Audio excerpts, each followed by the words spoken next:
But during the initial conversation, I observed that Dato Adlaw was not in his proper mental disposition. Imagine to Kagunta that the whole Surigao City, including the Philippines, including the whole world, is part ng ancestral dominila. Asa ka man nakakita niya? Tapos makipaglanis ka sa India, abutan ka ng hapon. Lumabas kayo! Labas! Labas kayo para walang problema. Labas! Yun, nagpaliwanag ang hipi sa kapulisan ng Surigao City sa konsiho kaugnay sa pagharang kung bakit di agad nahuli o hinuli si Dato Adlaw, na ngayon ay may patong-patong na kaso.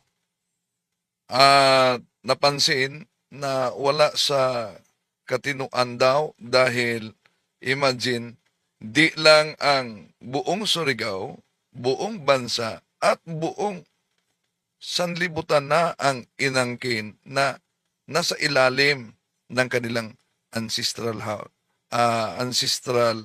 land. So, may pinakita tayo na grupo, iwan ko kung ito ba sila may kaugnayan. Naalala nyo ba yung nagdeklara na wala na umanong kabuluhan ang salapi? O para, may reyna din sila? Sandali, hanapin natin yon.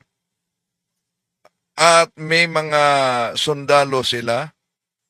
Yun po ba ay mamaya hanapin natin yon, no? Pakinggan natin mamaya yung paliwanag ni Colonel Mariano Alocban. Pero tatalakayin din natin dito dahil ito'y kumakalat na tinaguriang bagong kulto. Pero may isang miyembro ng INC na di daw masama yung kulto. Sinasabihan tayo na napakarami na kulto, no? Kulto daw ang Iglesia ni Cristo. Alam mo, para maisingit ko lang ang kulto, hindi po masama. Ang kulto... But during the initial conversation, I observed... Mamaya, ituloy natin yan kay Colonel Mariano Locban.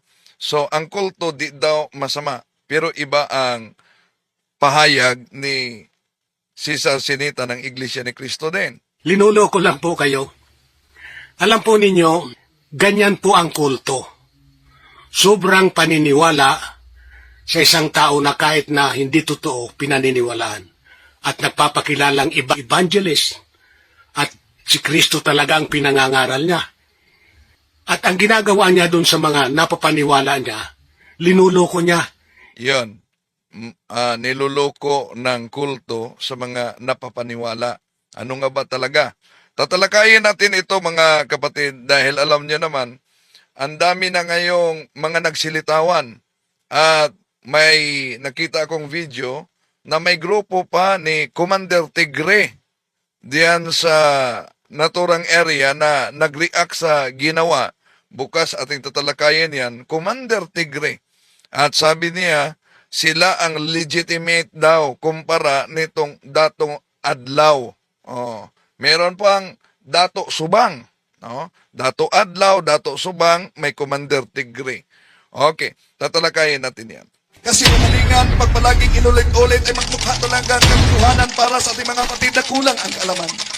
Ang pagkadaya ay maranasan sa iba't ibang paraan. Pero napakasakit pag madaya tayo sa pananampalataya. Dahil nanganib pati ang ating kaluluwa. Viva Cristo Rey! Pro Dio et Ecclesia! Kumusta sa lahat nating mga suking taga-subaybay? Welcome po. Sa mga sumusuporta, lalo na sa PPP supporters, no? Meeting kagabi kasama ni Father Darwin at malapit na 1:00 ng madaling umaga natapos. So, sa lahat nating mga kapatid na sumusubaybay ngayon, welcome po. At kumusta sa lahat? Ating i-acknowledge ang mga pumasok ngayon. Maraming salamat din sa suporta ni Manon Lito, si Amil Bayot Ohayas, si Berna Ibersabal, Bieno Doldan, Nimilin Aragoncelio dyan sa Ipil, Sambuanga, Sibugay, Silent Composer sa Imus, Cavite, Arsino Ibayan, Lal TV diyan sa Palawan, si Giovanni Guder, Manolito para sa MCGI member na yan. Hindi masama ang kulto dahil pareho naman po sila. Si Delphine Rabago, si Manolito, at sa tingnan natin sa pananampalataya at katweran, si Julie Basco Cañete, Bautista Seraco, at sa lahat na mga kapatid nating nagsubaybay, si RG Andraki, hello bro Windel, kumusta? Okay, din natin pa tatagalin pa mga kapatid. Sa pagkakataong ito, ating tatalakayin, may nakita kasi akong video din na bago si Police Colonel Mariano Lucban, ang kaugnay sa eto, galit na galit, parang empleyado siguro ito ng gobyerno na pumasok sa kanilang teritoryo. Galit na galit yung si Bae, no, Lourdes, yung kanilang tinaguriang reyna. Kayo sa legality. Lumabas kayo! Labas! Lumabas kayo! Labas! Labas kayo para walang problema. Labas! Mag-isula kayo ng appointment! Kaya wala kayo mag-isula! So di basta-basta makapasok, kailangang appointment daw. Labas kayo! Para dapat appointment kami! Sabi ko nga, nasaan ang diplomasi?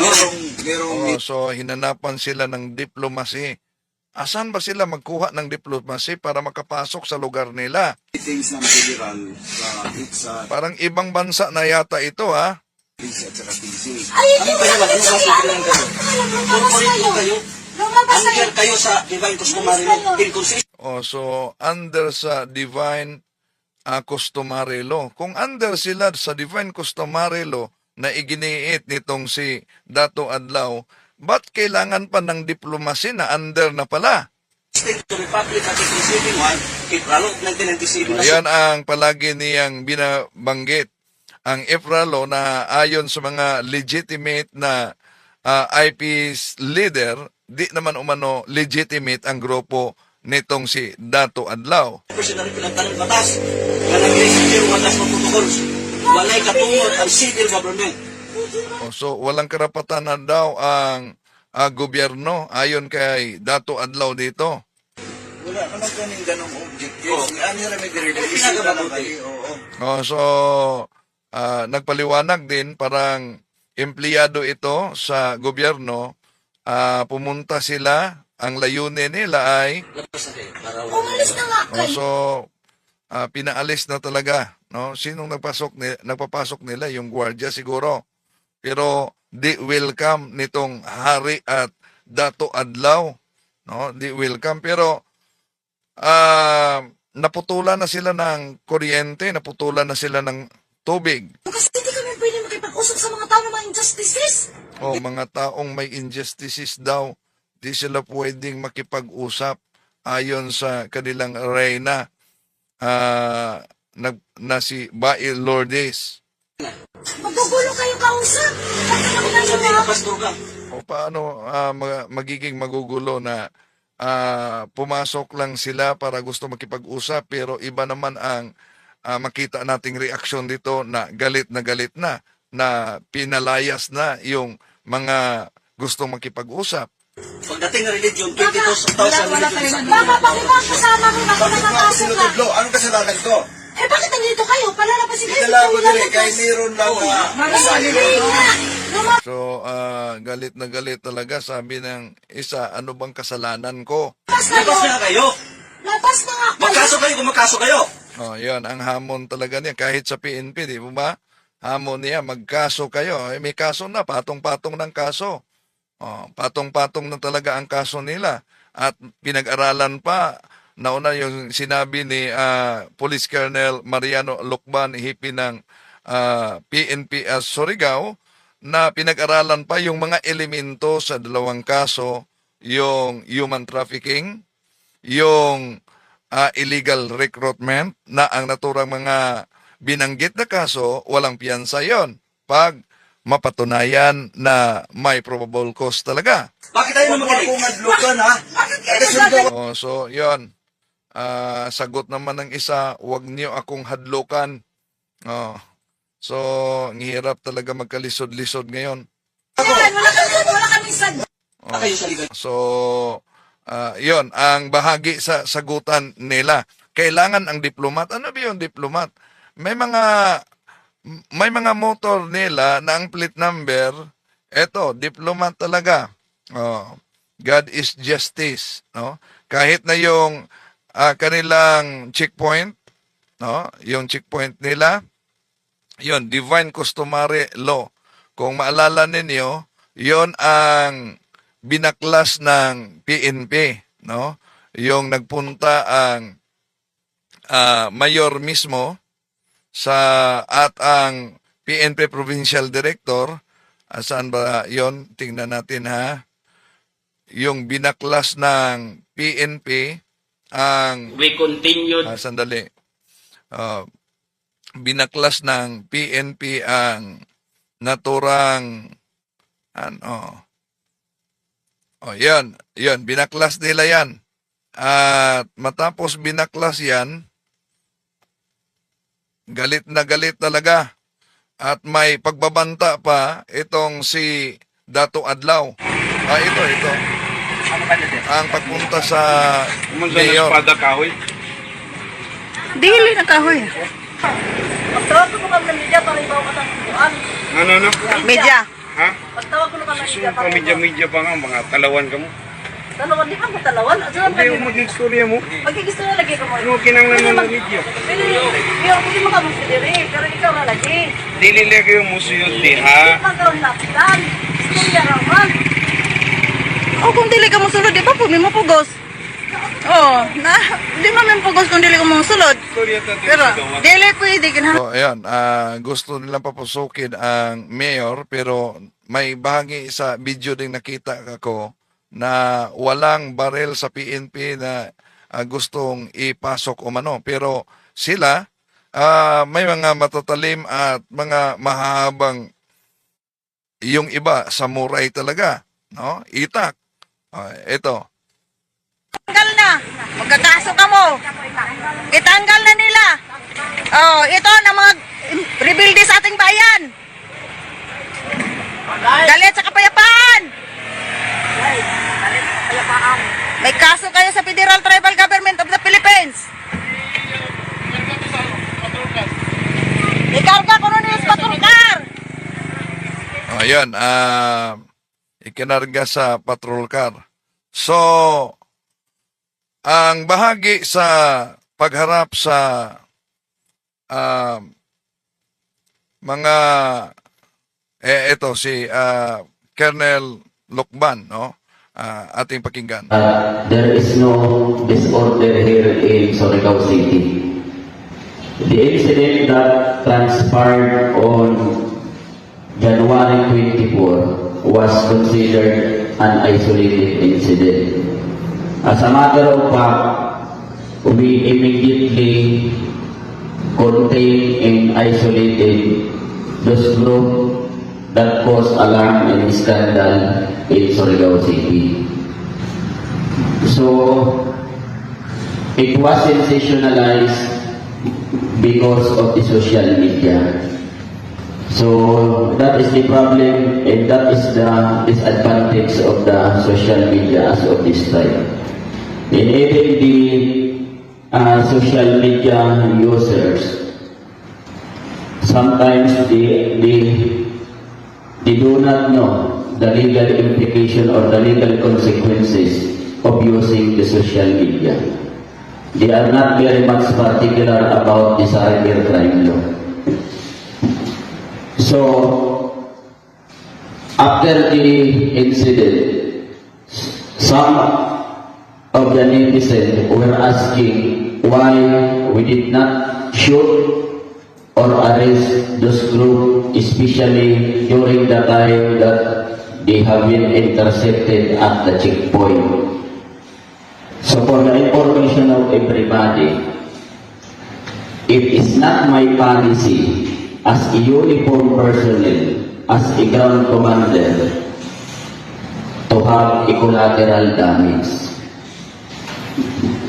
As much as possible, we are exercising maximum tolerance because the action of this group did not warrant something tawag dito critical action on the part of the PNP. Remember, at that time, doon sa checkpoint, di lang sila yung nandun. Mayroon tayong mga motorist. May mga innocent civilian doon sa checkpoint. Madali mo gamit ng armas. Sabihin ko sa inyo, dali mo patay ng tao kung gusto mo. But, considering that we are uniform personnel, we are coupled with rules of engagement. I do not want to violate rules of engagement, otherwise magiging national issue that police officers are ignorant and incompetent, especially in handling sensitive and conflict situation. Imagine kung isa lang ang nag-attempt magbunot ng samurai niya. Because of the instinct of life preservation, tanan adto sila, muato kayo adto. In an ending, ang mga police officers, dili sa magpapildi. That is why I talk peacefully to the alleged Dato Adlaw. So, maski grabe ko nakapumot, kalamig na gayon sa pakon, because I want to talk to him peacefully. I want to talk to him peacefully. But during the initial conversation, I observed that Dato Adlaw was not in his proper mental disposition.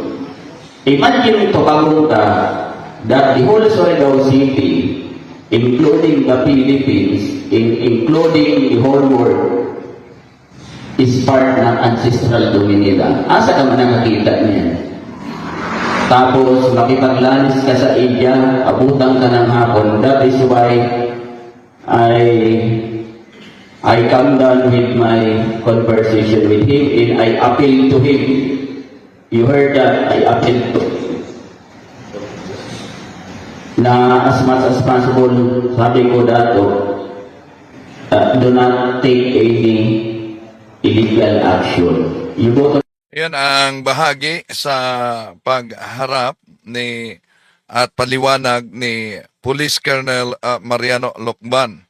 At kung maalala ninyo, itong si kinikilalang reyna nila, imagine, ang deklarasyon niya, wala nang basta-basta makapasok daw sa Surigao. Noong nagka-live pa siya, di na sila basta maka-live ngayon dahil naputulan na sila ng kuryente.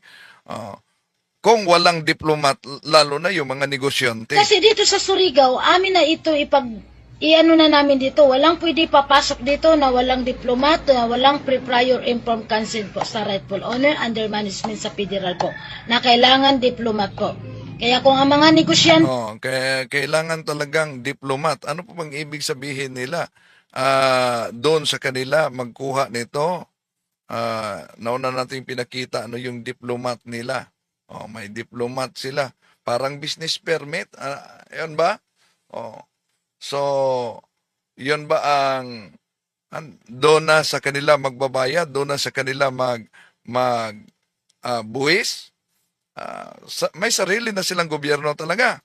Pupunta dito na walang mga diplomat priprayo, hindi na sila makakapasok. Magugutom ng Surigao.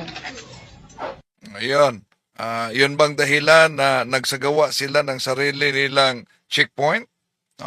Na binaklas ng PNP? At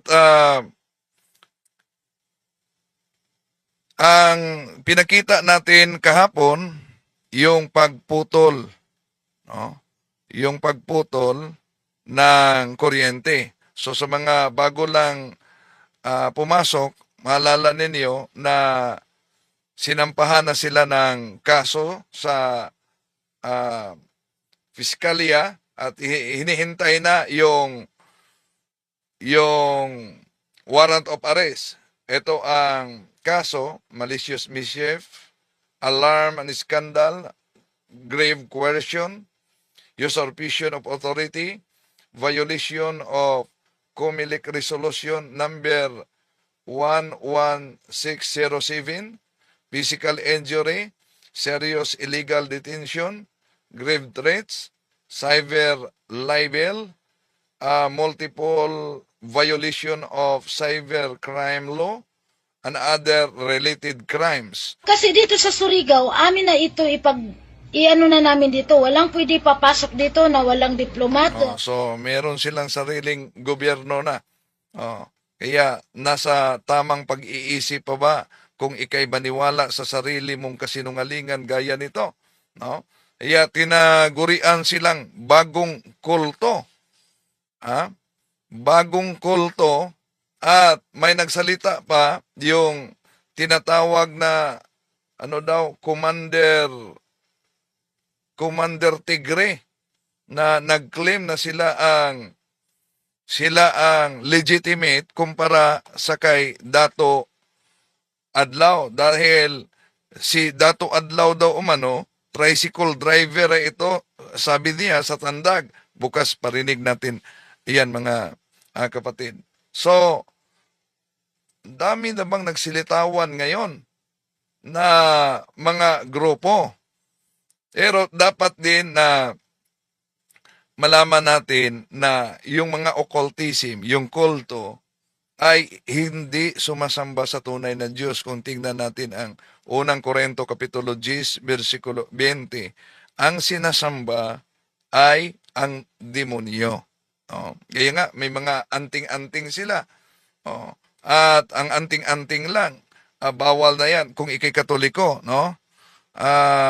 Ang problema lang, ang daming mga miyembro ng Katoliko na kulang ang kaalaman din at niwala na sa kanilang paniniwala, kahit anong pananampalataya mo, isa lang ang patunguhan niyan, ang Diyos. No, di yan totoo. Dahil sa paglitaw ngayon tulad itong mga grupong ito na nakasuot din ng abito, mga kapatid, isa lang ang layunin ng demonyo. Sa 2 Korinto Kapitulo 11, versikulo 12 hanggang 15, upang ikay mailayo sa tunay na iglesia, sa tunay na pananampalataya na nandun ang sakramento. Kaya ang dami na mga nagsilitawan ngayon. At kung maalala niyo, tinatalakay din natin yung isang miyembro ng INC na sabi niya sa munting kaalaman, di naman umano masama tawaging kulto. Sinasabihan tayo na napakarami na kulto. No? Kulto daw ang Iglesia ni Cristo. Alam mo, para maisingit ko lang ang kulto, hindi po masama. Di ba sabi, pinangaasar, pinampupunto sa Iglesia ni Cristo. Hindi sa pitatanggol ko ang Iglesia ni Cristo. Pero, para malinaw na matapos na yung salitang kulto, aalamin natin kung ano yung kulto. No? So, ang kulto para sa kanya di masama. Iba naman ang pahayag ni Cesar Sineta na miyembro ng Iglesia ni Cristo dahil iba talaga ang paniniwala niya kung ano ang kulto. Linuloko lang po kayo. Alam po ninyo, ganyan po ang kulto. Sobrang paniniwala sa isang tao na kahit na hindi totoo, pinaniniwalaan. At nagpapakilalang evangelist. At si Kristo talaga ang pinangangaral niya. At ang ginagawa niya doon sa mga napapaniwala niya, linuloko niya, hinihingian din ng abuloy.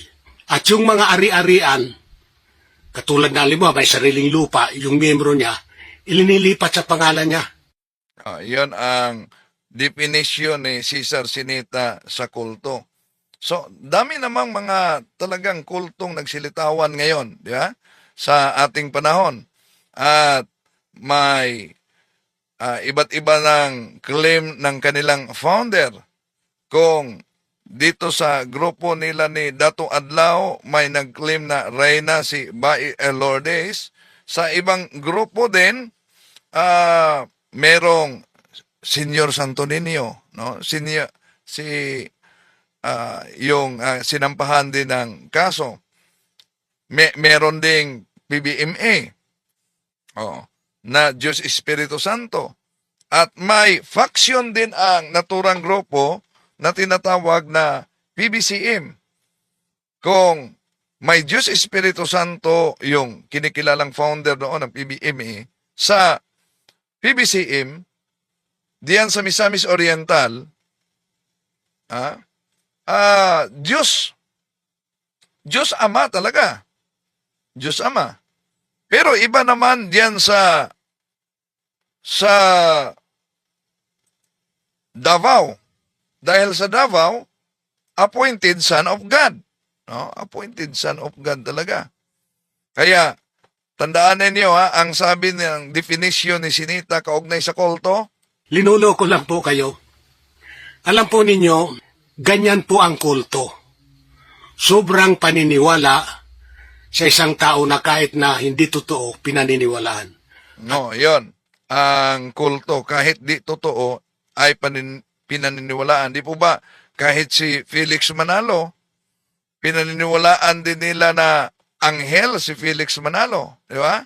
Si Felix Manalo ay sugo sa huling araw. Yon ang paniniwala nila. Pero totoo ba? Atin niyang tinatalakay, mga kapatid. Balikan natin muna, no? Balikan muna natin yung sa munting kaalaman kaugnay dito. Magandang araw sa inyo, mga kapatid sa Iglesia ni Cristo. Ito po yung ikalawang bahagi natin na sinasabi natin na kung bakit na matapos na ang issue dun sa Iglesia ni Manalo kung bakit tawag daw, no? Pinalilitaw kasi nitong si Brother Del na lang ulit, no, Iglesia ni Manalo daw talaga ang tawag, hindi daw talaga Iglesia ni Cristo, no? Tayo naman kasi narehistro sa SEC at talagang pangalan pa ng natin Iglesia ni Cristo at may katuparan pa ng hula, no? Ang ano ko lang sa kanya kay dito kay Brother Del, alam naman niya kung sino yung tinutukoy, kasi inano niya ako binidyo niya ako parang dinidebunk niya ako na ako daw ay mali, no? Hindi po ako ano yung mali kasi ako ito pananaw ko sa Iglesia ni Cristo. So, ang panindigan niya, hindi siya mali dahil yon ang pananaw niya. Pero hindi batayan na dahil yon ang pananaw mo ay tama na. Diba? Bakit? Tuloy natin. Kaya ako po umaanib at nakaanib na, kung gusto mo po ng isang formal na pakikinig, punta po kayo sa Iglesia ni Cristo. Pero ako po, ito po isang pananaw ko at nakikita ko at talagang matagal na rin ako nagbibibli. Well, kahit sa ating saligang batas, malinaw naman na kinikilala at nirespeto ng ating saligang batas yung pagpili ng religion na aniban mo. Pero dapat magmasid tayong mabuti. Vigilance tayo dahil ang dami na ngayong nagsilitawan at one of the common dogmas outside the Catholic Church is the dogma of indifferentism. Yung paniniwala na all religions are equally true. Hindi po yun totoo because different religions contradict one another and contradictions can never be equally true. At gusto ko talaga aral ng Iglesia ni Cristo. Hindi lang dahil sila ay... Ayun. Pwede ba na magiging batayan dahil gusto mo lang? Di po ba ang daming umanib? Bakit may umanib sa grupo nila ni Dato Adlaw? Dahil may damdamin sila na gusto nila ang grupo niyan. Bakit may umanib sa kay Pastor Apollo Kibuloy? Dahil damdamin nila yan. Pero, ibig ba sabihin, dahil pareho kayo ng damdamin na gusto lang umanib, ang inaniban ay tunay na? Hindi po. Magagaling sa talata, kundi nakita ko talaga at naramdaman ko na ito ang tunay na may kaisahan, may talagang maramdaman mo yung kapangyarihan ng Espiritu Santo. O yung mga umanib sa iba't ibang sikta, no?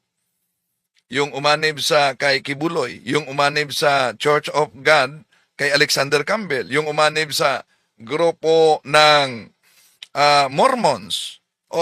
Yun din. Siguradong naramdaman nila na nasa tunay sila, pero hindi ibig sabihin dahil yun ang damdamin nila, ang dahilan kung bakit ang isang siktang tatag lamang ng tao at narehistro sa Securities and Exchange Commission ay tunay na.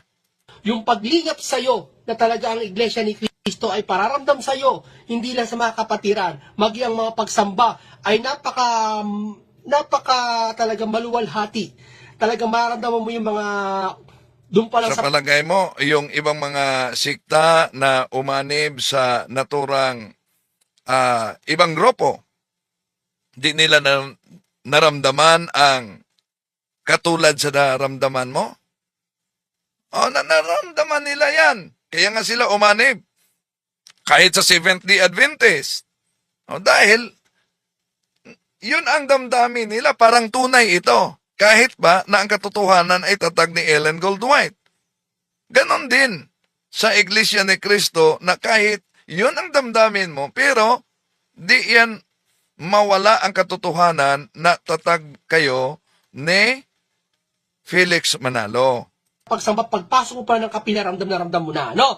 O ngayon, sinabi niya Iglesia ni Manalo. Ito nga, ginamit niya yung sabi daw, ang tatag daw ni Capelis. May ginamit pa siyang ito, papakita ko sa inyo, no? Ginamit niya tong papel na to, itong sabi nakalagay dito, babasahin ko. United States of America, Philippine Island, Office of the Division, and binasa niya rin to of Archives and Patented Properties of, hindi ko mabasa masyado, Office of Industrial Trademarks. Literate, basta ito lang. Ito yung rehistro ni Kapelagay doon, Felix Manalo, applicant. No, binasa niya kasi dito. Napakalitan naman na ito Sige, palakihin natin. Itong SIC registration ni Felix Manalo. Ito po, pakita natin, dahil maliit daw. Yan, makita ninyo SIC registration niyan. Translation, United States of America, Philippine Islands, Office of the Division of Archives, Patented Properties of Literature, and Executive Office of Industrial Trademarks. Felix Manalo, applicant, about Unipersonal Corporation or the society called Iglesia ni Cristo. That said applicant appears before this office and respectfully declares that said applicant is the founder and present head of the society named Iglesia ni Cristo, and that said applicant is the founder and present head of the society named the Iglesia ni Cristo, and desires to convert said society into a unipersonal corporation. Yon, may lagda yan ni Felix Manalo talaga. Tuloy natin. Ito yung pagkakarehistro ng Iglesia ni Cristo, no? Ito yung binasa niya dito sa Iglesia ni Cristo nga. Si Capelis daw ang tatag nito. No? Paano maitatag ni Cristo dito sa malayong silang katuparan ng hula na si Cristo ang mababa? Siyempre nagamit siya na kasangkapan na sugo. So kasangkapan si Felix Manalo na sugo at di pwede ang ating Panginoong Hesus. Kaya nga, kung si Felix Manalo ang ginawa ng kasangkapan, claim lang yan. Pero sino ang founder talaga? Batay sa SEC registration, ito ang mabasa natin sa kanilang Pasugo Magazine. Way back on July 27, the Church of Christ was registered with the Philippine government. The registration papers state, among other things, that Brother Felix Y. Manalo is the founder of the Iglesia ni Cristo. So, malinaw na si Felix Manalo ang nagtatag sa Iglesia ni Cristo. Ano po bang kaugnayan dito? Sa SEC registration nila, argumento sa mga ministro ng INC kasi anong argumento nila? Pag narehistro sa SEC, yon ang katibayan na walang kaugnayan sa iglesyang tatag ng ating Panginoong Hesus sa Jerusalem. Nasa Pasugo Magazine yan, 1981, sa pahina 51 na ang may akda ay si Brigido Lubao. Si Teofilo Ora kasama ng ibang mga kaanib na natiwalag sa Iglesia ni Cristo ay nagtatag ng kaniyang sariling relihiyon noong Mayo 1922. Meron ba tayong maipakitang katibayan mula sa mismong iglesia na tatag ni Perez tungkol sa simula at pagkatatag nito? Narito ang bahagi na nakasulat sa rehistro ng iglesyang iyan. Kaya malinaw na wala silang kaugnayan muntiman sa iglesyang tatag at sinimulan sa Jerusalem. Yun ang sabi ng kanilang Pasugo. So ituloy natin itong pagtalakay na ito mamaya sa punto por punto, mga kapatid. Hello kay kapatid na Sylvia Colbertson at sa lahat ng mga sumusubaybay ngayon. Tatalakayin natin ito mamaya sa punto por punto, ang pagiging huling sugo ni Felix Manalo daw. Maraming salamat po sa inyong pagsubaybay. Nalangin natin ang ating mga kapatid, lalo na nadala sa grupo nila ni Dato Adlaw, no, na maliwanagan sila mula sa pag-anib sa naturang grupo. Sabi ng Commander Tigre na nakita ko kanina, na di daw mga natives itong mga Bisaya o ano ito. So ibig sabihin, di ito yung mga miyembro, dahil nakita niyo naman, no, na may pangako kasi kung aanib, meron daw 18,000 to 50,000 ang suhulan. So, hope na sa pamamagitan ito, magiging gabay sa lahat ng mga nagsaliksik sa katotohanan. Dahil ang ating Panginoon, nagsabi siya, Juan 17:17, Sanctifica ius en veritate, sermo tuos veritas est. Maraming salamat po. Hanggang sa muli. Bye-bye. To make his message known is our responsibility.